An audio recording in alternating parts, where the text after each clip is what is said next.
Assalamualaikum warahmatullahi wabarakatuh.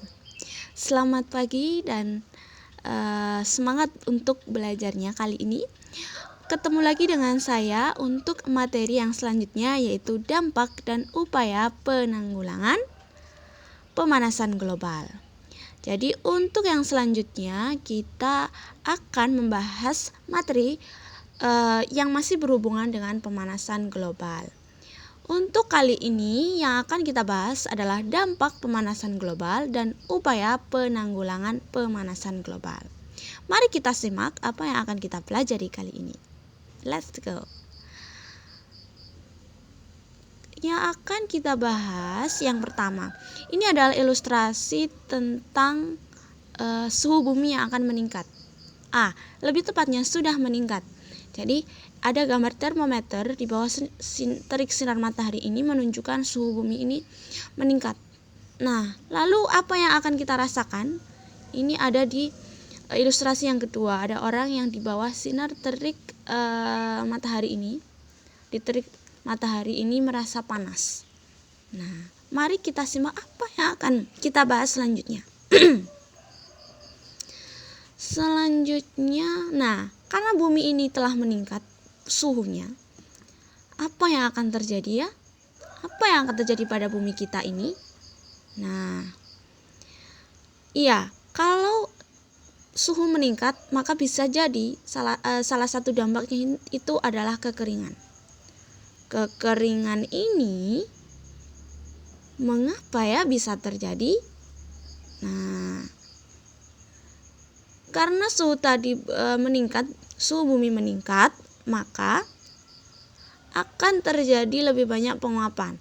Nah, ini adalah salah satu dampaknya, karena lebih banyak penguapan ini bisa mempengaruhi iklim dan cuaca di bumi. Jadi yang sebelumnya musim hujan harusnya ini musim kemaraunya lebih panjang. Jadi berdampaklah pada kekeringan. Nah, itu tadi. Untuk yang selanjutnya, mari kita perhatikan gambar berikut ini. Gambar di samping ini apa ya? Oke. Setelah kalian menyimaknya, kemudian simaklah kutipan berita. Ada berita di kedua gambar tersebut, lalu amatilah apa yang terjadi. Akan saya beri waktu untuk mengamatinya. Baiklah, mari kita melanjutkan. Nah, kedua gambar pada berita tadi itu menunjukkan bahwa es di kutub itu mencair, menyebabkan tinggi permukaan laut meningkat. Jadi ada studi yang melakukan penelitian itu yang menunjukkan bahwa es yang ada di Greenland ini mencair. Bongkahan es tadi yang mencair itu akan menjadi air. Lalu kemanakah air itu akan mengalir? Ya, ke laut. Selanjutnya perhatikan ilustrasi berikut ini. Perhatikan dan juga baca keterangan yang ada di bawahnya. Oke, kita lanjutkan untuk ilustrasi yang kedua. Ini juga masih berkaitan dengan yang sebelumnya. Selanjutnya, kesimpulannya adalah dari kedua ilustrasi gambar bulat-bulat tadi, yaitu gambar penampang dari atmosfer atau lapisan ozon bumi ini, dari tahun ke tahun itu semakin menipis. Artinya lubangnya itu semakin besar. Jadi dari pertengahan tahun 1970 tadi, lubangnya itu semakin besar dan juga semakin kelihatan. Ini menunjukkan bahwa lapisan ozon yang melindungi bumi dari sinar atau radiasi sinar matahari ini semakin berkurang. Jadi sinar matahari ini akan memberikan radiasi ke bumi. Itu dia. Jadi akan berdampak bagi kesehatan ataupun bagi kehidupan di bumi. Selanjutnya adalah ilustrasi tentang ini pertanian. Jadi akan terjadi beberapa dampak, salah satunya ini yaitu kegagalan panen. secara besar-besaran karena panas bumi ini semakin meningkat. Jadi akan banyak kekeringan. Nah, jadi panennya juga akan gagal. Selanjutnya yaitu ini ada terumbu karang yang rusak. Lalu ada beruang kutub yang tinggalnya tidak di bongkahan es. Karena esnya tadi mencair, maka ini dia akan kehilangan habitatnya, dan apabila terus berkelanjutan tidak bisa menemukan sumber makanannya, ini spesiesnya akan punah. Jadi beberapa spesies di bumi ini sudah mengalami kepunahan. Lalu, apakah kalian merasakan salah satu dampak pemanasan global tersebut? Kalian bisa merenungkannya, dan juga kita akan melanjutkan bagaimana cara memperbaikinya. Apakah kalian akan terus membiarkannya itu terjadi? Tentu tidak, bukan? Mari kita simak yang selanjutnya. Upaya penanggulangan pemanasan global. Kita harus menjaga planet kita ini, bumi ini, untuk tetap tidak rusak. Selanjutnya, untuk selanjutnya ada 4 cara. 4 cara mudah yang bisa kita lakukan. Yang pertama adalah mengurangi produk berbahan CFC, seperti mengurangi ini bisa mengefisiensi penggunaan produk pendingin ruangan. Selanjutnya menggunakan energi alternatif. Yang selanjutnya adalah melakukan penanaman pohon kembali atau reboisasi, serta mengurangi membakar sampah. Untuk kali ini kita akan berfokus pada mengurangi penggunaan produk yang menghasilkan gas rumah kaca. Jadi ada beberapa alternatif produk yang menghasilkan atau mengurangi gas rumah kaca tadi.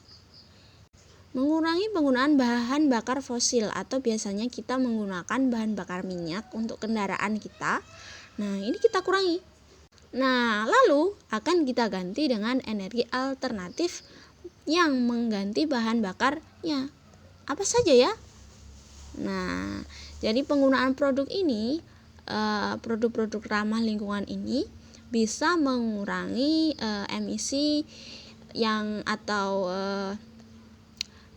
biasanya dihasilkan dari penggunaan produk tersebut. Selanjutnya adalah contoh produk ramah lingkungan. Ini adalah beberapa saja, tidak semuanya, karena inovasi produk dan teknologinya itu sudah berkembang sangat pesat. Jadi tidak hanya produk-produk ini saja. Kalian bisa melanjutkan menggunakan sumber lain untuk mencari materi terkait produk yang ramah lingkungan. Sudah banyak sekali inovasinya. Selanjutnya yaitu salah satunya adalah biofuel atau bahan bakar dari bahan alami seperti jagung, terus biji-bijian ataupun tebu. Ini menghasilkan bioetanol, yaitu mengandung bahan kimia yaitu etanol yang dijadikan sebagai bahan bakar, dan juga biodiesel.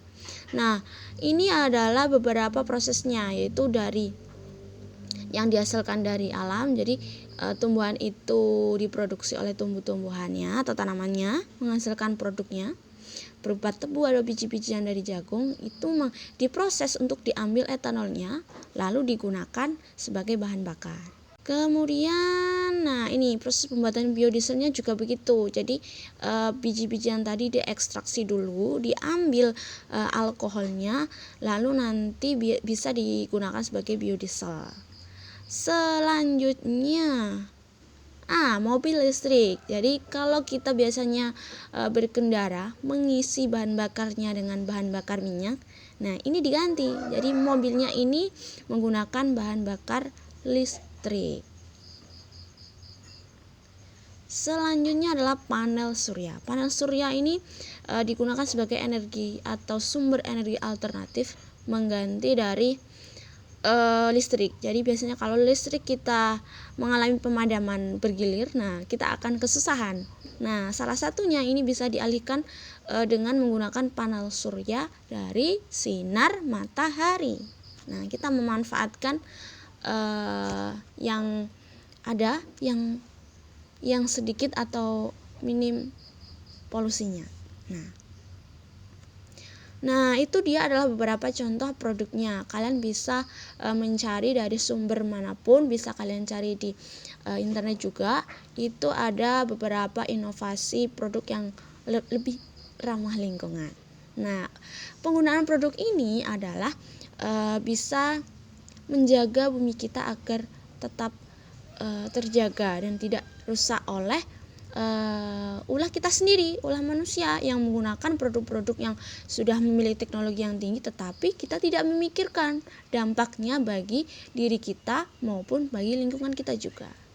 Nah, jadi untuk pembelajaran kali ini kita belajar untuk menggunakan produk yang lebih ramah lingkungan.